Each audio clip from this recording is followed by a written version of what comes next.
How are you today, Carlin? I'm well. How are you? I'm good. I'm good. I'm getting a haircut in about 2 hours, and I'm pretty pumped about that. It's getting a little shaggy. How short are you going? Pretty short. I don't like getting my hair cut, so I go really short, so I don't have to do it for like a long time. But yeah. Nice. All right. So we're chatting more about corporations today. I know you had a last few kind of things you wanted to cover, and then you were going to talk about your webinar. Yeah, absolutely. And yeah, and thanks for taking the time to ask me some questions about this. I appreciate it because I know you work with a lot of realtors, and I mean lots of other people can incorporate, as you well know, like mortgage agents and uh, financial advisors, and I think massage therapists can incorporate too, right? Yeah. Yes. And Uh, Go ahead. yeah. Yeah. Yeah. So I mean, it's kind of funny. Like every week, I think about different questions that people have asked me when I've had meetings with people, and I think that one of the things that definitely has come up in the last week or so when I've been speaking to realtors about the professional real estate corporation is like a multitude of things. So first off, the good news is that realtors can incorporate now. It's only been a little over a year that realtors can incorporate, and I was waiting years and years because for me it made eminent sense that if mortgage agents, financial planners, lawyers, accountants, if all these people can incorporate, why can't realtors incorporate? Like it never made sense to me that like they were kind of left out. So the cool thing is they can incorporate. The other cool thing is, for a long time, like a lot of professionals with corporations have made a lot of mistakes over the years because they incorporated, they didn't quite know how it worked, they weren't using it properly. So instead of it being a sail that could speed up their financial ship, it actually ended up acting like an anchor that slowed it down. So really my mission is to like educate as many people as possible who can incorporate as to whether they should in the first place, and if they do, like how to make the most of it. So I'm going to talk about a few major considerations to have when incorporating, and like the right professionals to talk to make sure that you're making the most of it. Yeah. Because I'm guilty of that. I've had a corporation for a previous business, and I wasn't working with you at the time. I really wasn't working with anybody. I kind of incorporated and then just did my thing. And I would say I can speak to the anchor. It definitely the sail. Yeah, and that's really common. Like I call it, like oftentimes I call it like the water cooler incorporation, where I'll ask people, why did you incorporate? And they're like, I don't know, everyone's doing it, or my friend told me to, or my accountant told me to, like someone told me to and I did it.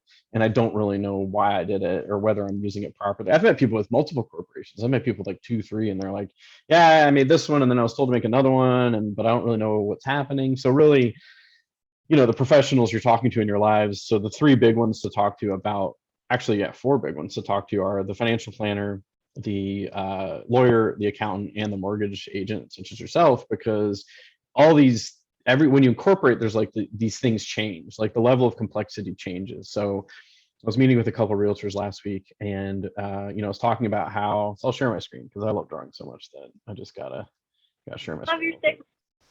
My stick figures. So like, if someone's out there, like the average Canadian who's an employee, basically they've got, when it comes to like savings and whatnot, like they've really got two major options, which is like the RSP or the TFSA. And I'm not going to talk a lot about how those work, but like if you're a salaried employee, you get paid, you don't have a lot of control over how you get paid, right? Like you get a paycheck, it's T4 income, like, it impacts your RSP room, CPP, you can use your TFSA, like it's pretty straightforward.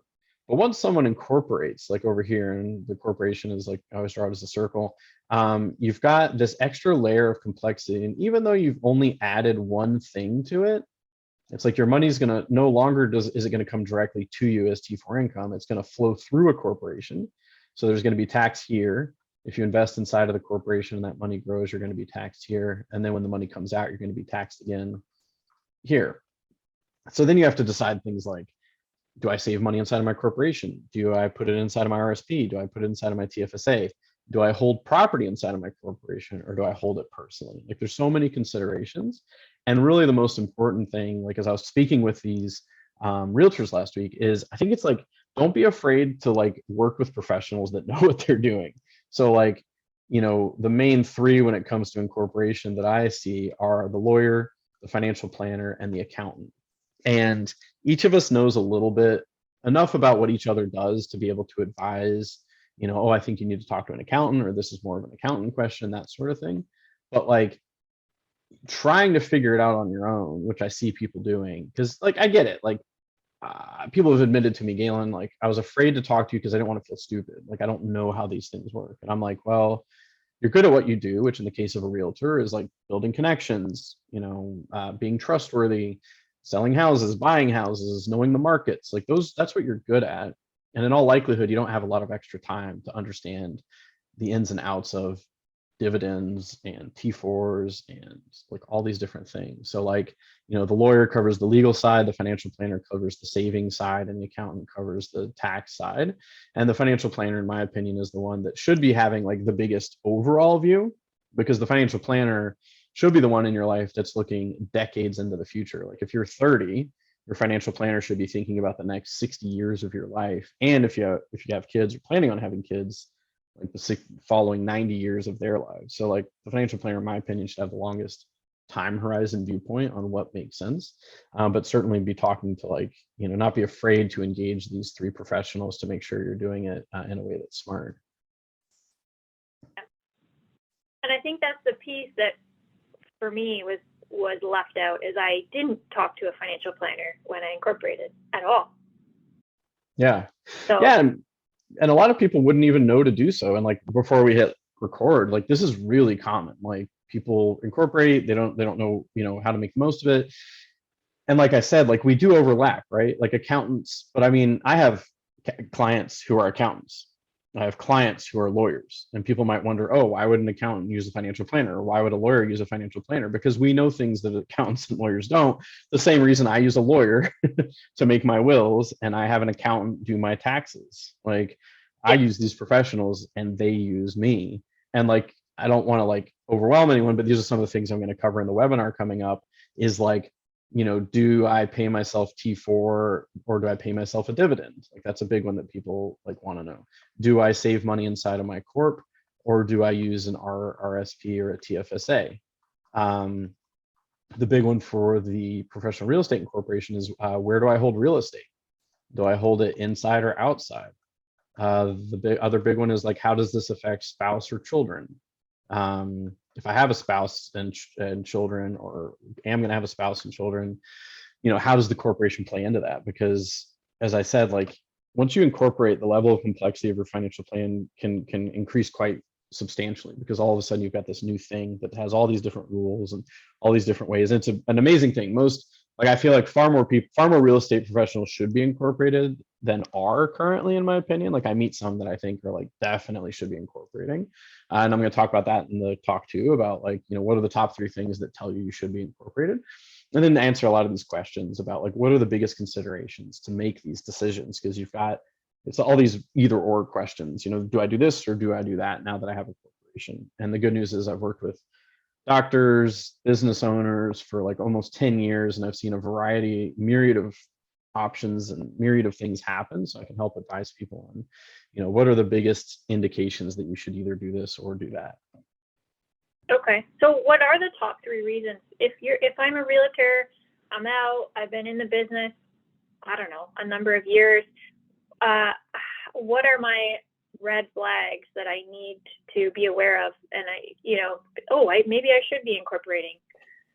Yeah, absolutely. Yeah, I'm happy to share that for sure. So, and this could be, perfect. So top 3 reasons would be, this is actually, quite interesting, because it's what I, over time I've been able to see like, okay, like what are the indications? So one of the big ones is, if you're actually saving money somewhere.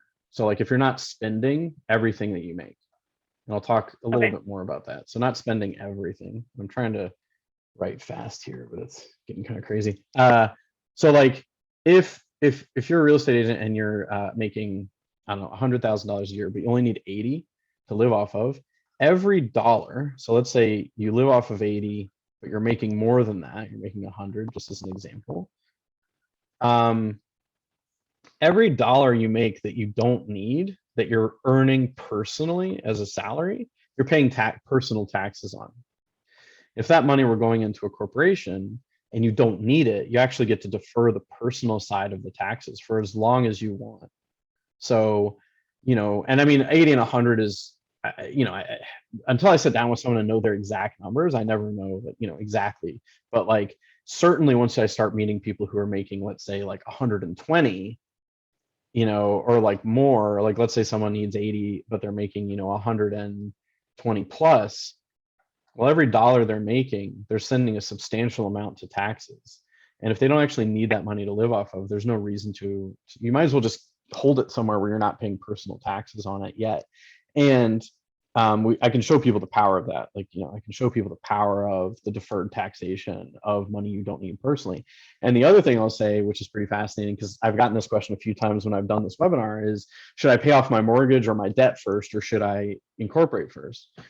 And every situation is different, but I meet a lot of people who are aggressively paying off debt, which I say interest rates are still pretty low right now. I wouldn't necessarily recommend people do that if they don't, some people have a very like bias, like, or what's the word? Like they have this very strong emotional attachment to paying off their debt, paying off their mortgage. But like when I show people the numbers of like what it means to take $1 out of your corporation and send 30 cents to taxes, and then pay off debt that's only growing at like 2% or 2.3, like whatever mortgages are, like it doesn't make financial sense because you're losing such a huge chunk of money to taxes and then paying off a very low interest debt. If people have credit card debt, that's obviously a whole different story. But when people have low interest debt, like, so sometimes people think they're spending everything they're making, but like if they're sending a whole bunch of money to like low interest debt, like that doesn't really make sense. So that's like the number one reason to incorporate, is if you're not spending everything you make. The other thing is if you want to have flexibility about how you get paid. So flexibility. So this is another one. Like once you incorporate, like so I talked to different self-employed people in sales roles, and I refer to our income as lumpy.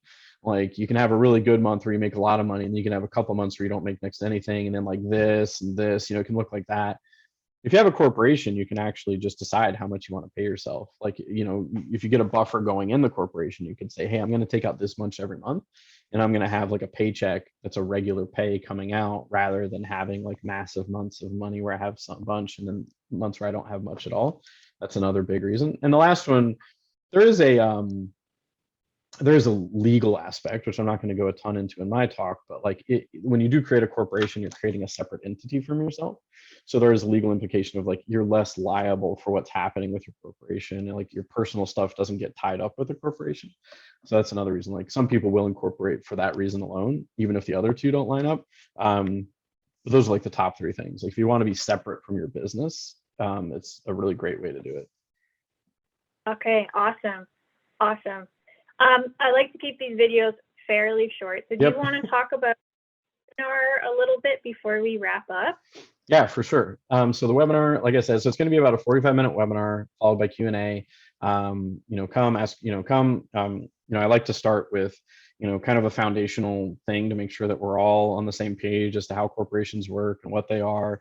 And then we can dive into some of those questions that people have about, do I pay myself dividend? Do I pay myself salary? When you go to register, hold on, I'm going to call.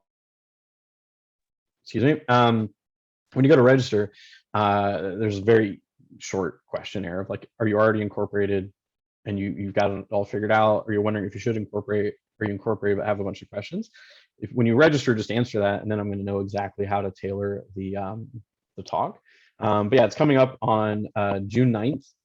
So if you go to the website, I'll actually share my screen real quick. It's June 9th. You do it over.